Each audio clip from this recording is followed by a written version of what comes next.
Hey everyone, so I thought today I'd make a video on things that I wish I knew before I started my weight loss journey.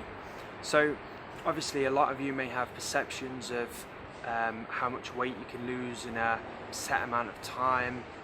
You see all on you know, whether it's commercials or things like that, you know, 7 pounds in 7 days, and these kind of things stick in your head.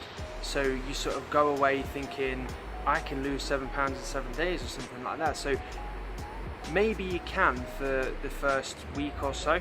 So maybe if you go from being very obese and then suddenly, you know, you go from a couch potato, eating poor diet, and then suddenly you're eating a great diet, you're exercising, eating right, moving your body, you know, you're shifting a huge amount of water, things like that. Yeah, maybe you can lose 7 pounds, but it's not necessarily fat. Now, obviously the ultimate goal is for fat loss. So if you're 100 pounds overweight, 50 pounds overweight, essentially a lot of that is going to be fat. So that is what you need to lose. So I just thought I would tell you some of the things that I wish I knew. So one of the things is vegan food or plant-based food. It's not healthy just because it's plant-based or it's vegan, right? Now, of course, some things are going to be healthier, but healthier and then healthiest, you know. So I was under the impression when I first started, especially, you know, a lot of these, let's say, call them high carb wannabe gurus on YouTube and things like that. They were basically all going around saying, eat unlimited carbs, it's impossible to make you fat. You know, you can eat as many carbs as you want, you can eat as much of this as you want and you won't gain weight. You can pour sugar down your throat and, you know, with a funnel, and you still won't gain weight because it's impossible to gain weight off these things. That's wrong, right? Simple as that. So I'm not saying ever restrict, you know, what you're eating. The main thing is to eat to satiation, as I've always found. So if you eat the food that we were intended to eat, which is obviously whole plant-based food, with as minimal processing as possible. So obviously cooking and things like that are okay, but you don't want really nasty processed foods. So what I'm going to say is be careful of what you're eating. Essentially, this is one of the things that I've learned. So I've found when having the healthy whole foods, you know, the kind of foods that you see me eating on a day-to-day basis, those foods, that's all good. And you will know when to stop. You can't overeat on broccoli, you can't overeat on, you know, potatoes, things like that. Well, I mean, you can, but it's going to be very hard versus overeating on sugar, overeating on white bread, things like that. Those kind of things, processed, refined foods, easy to overeat on, and easy to gain weight on as well, because obviously you eat too much, you're in too much of a caloric surplus, so you gain weight. So that's one of the things that I wish I knew, that I've passed on to you. So just because it's vegan, or just because it's plant-based, or just because it seems healthy, it doesn't mean that it is, right? So sort of know what works for you, know what's healthy and know what's not. So tip number 2 is, another thing that I learned is, don't just focus on the sort of macronutrient dense foods. So there was a time when I was just basically eating just fuel, so that I could get the rides done, get shit done, you know, things like that. And I would just pretty much have white rice and soy sauce. I wouldn't even, you know, I'd even have the mindset of, I don't want to eat vegetables because it's going to basically fill my stomach up. I need to put calories in, right? What a stupid mindset. So I was focusing on macronutrient calories versus micronutrient, which obviously aren't many calories, but I was, instead of having sort of like a nice balance of both micronutrients and macronutrients coming from vegetables, fruits, things like that. Obviously macronutrients coming from your starches and, you know, you sort of and obviously some fruits, but then you sort of high calorie things. So I was focusing on the dense foods. So don't do that. Always have plenty of vegetables with your meal, and you'll find that you actually get truly satiated as well. I never found true satiation, especially when I was eating refined products as well, like white rice. I never found true satiation with them, and I could find that I could just sit and eat it, and then continuously, like, my stomach feeling full, but personally I'm still feeling hungry, because my body is sort of saying, where's the micronutrients? There's none in white rice. Where are they? So now, even if I did eat white rice now, in the fact that I'd be combining it with a massive portion of vegetables, fresh salad, things like that, and I would also be having beans and other sort of nutrient dense foods with it.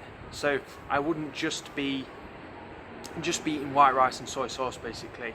You know, don't just eat a bowl of pasta with tomato sauce. You know, salad, vegetables, things like that, micronutrient rich food, spinach, kale, zucchini, whatever, right? Things like that, they deserve as much of a place at the dinner table as the calorically dense foods such as rice. So another thing that I picked up as well is fast weight loss is unsustainable weight loss. So I actually went through a period where I was sort of doing 100k every single day on the bicycle. I was riding a lot. I was not eating very healthy. I was basically spending, it's almost times 6, 7, 8 hours a day on the bike. I wasn't eating proper square meals. I was eating at like 7-Eleven, junk food, things like that, just basically to fuel me riding. So I wasn't even trying to give my body the nutrients it needed. I was just like, oh, got to fuel so I can go out and burn fat on the bike. That mindset is unsustainable, because that kind of behavior, I can't do that 24/7, you know, 365 days a year. That's not sustainable for the rest of my life. That's sustainable for a short period of maybe a month or so, or a few months even, you know, with willpower, of course. So these kind of anything that you think, if you think to yourself that you can ride 2 hours 5 days a week for the rest of your life, that's sustainable, right? If you can see that in your lifestyle, so if you can see yourself getting up early for work, you know, 1 hour earlier or 2 hours earlier, whatever, riding 2 hours, then going to work, or even riding to work, or however, and then, you know, eating foods that you enjoy, you know, the whole foods that you enjoy, foods that are easy to cook, things like that. Maybe adding a little bit of refined foods in just to make it nicer and easier.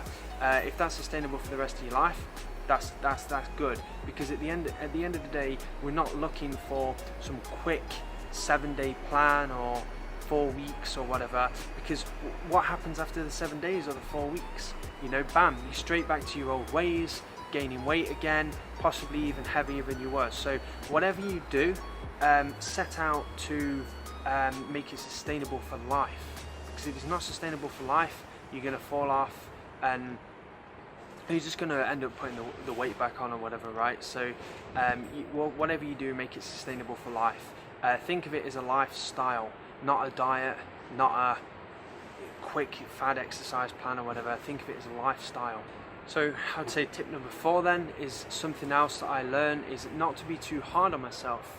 I would really be very hard on myself, and if I didn't go out one day, or, you know, or if I was during a 4-hour ride, you know, I only did 3 hours, I'd be hard on myself, and, you know, I'd give myself shit. Now, I personally don't come from a eating disorder background as such.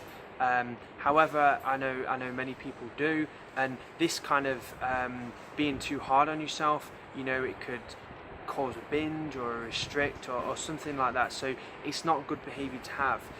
Another thing I like to always say as well is be kind to yourself. You know, you can only do the best that you can do at that time. You know, so if you go out one day and you're feeling tired, you're feeling weak, and you know you set out for a 40k ride, but you can only do 20k, It's better than nothing. 20k is better than nothing, isn't it? It's better than, you know, you need to think to yourself, how did I feel today? I felt very tired. However, I went out there and tried. So that day, you give it your 100%. That's all you can give, 100%. There's no such thing as 110%. It doesn't exist.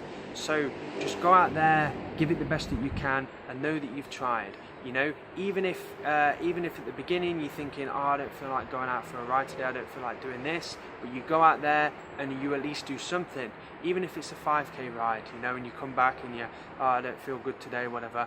We all have off days, you know, even professional athletes and things like that, they have off days. I mean, sure, for sure you're not going to see it because obviously they're professional, and you know, you're not going to see you're not usually going to see their bad days, and when you do, usually it's them losing, you know, whether it's you know, in cycling, them having a crash or them getting dropped by someone or whatever. But at the end of the day, we all have off days, you know, professional or not. So just you know, at the end of the day, you're only human. You can only do your best. So don't be too hard on yourself throughout this process. So another tip that I would say as well is this is all going to take time. Like I said about the sustainability, don't expect any quick fads or like so you've heard of people saying like get rich quick schemes. Well, lose weight quick schemes, we'll say. Don't fall for them, you know. Anyone who says, oh yeah, I guarantee like £7 in 7 weeks, in 1 week or whatever, all right, they may have some credibility, but that's only for the first week. What happens after the second and the third? Who knows? Maybe even after the fourth, you just stop losing weight at all. So at the end of the day, I'm going to say these things take time. You sure as hell didn't get fat in a week. You sure as hell ain't going to get skinny again in a week. So get slim, we'll say. So at the end of the day, these are the tips. These are things that I wish I knew. Maybe I'd be slimmer now. Maybe I'd for sure have made it easier along the way, knowing these things, because I even spent around a year just stagnant, and this was actually when I was at the greatest weight. I was at around 300 pounds, and I was just smashing the food in, eating as much carbohydrates as I wanted, eating as much sugar. You know, oh, it's carbohydrates, it's fine, I can't get fat. I was eating crap basically, and oh, this is vegan, this is fine for me to eat, this is healthy, healthier maybe, but not healthiest. So at the end of the day, don't make the mistakes that I had. I could have probably been a year ahead now, but I'm again following my fourth tip. I'm not going to be hard on myself about it. So anyway, I hope you enjoyed this video. I hope it's been some help to you, and if it has, feel free to share it to your friends who they may find helpful as well. And yeah, if you like it, give it a thumbs up, and I'll see you in the next video. Subscribe for more videos as well. I'll see you in the next video, everyone.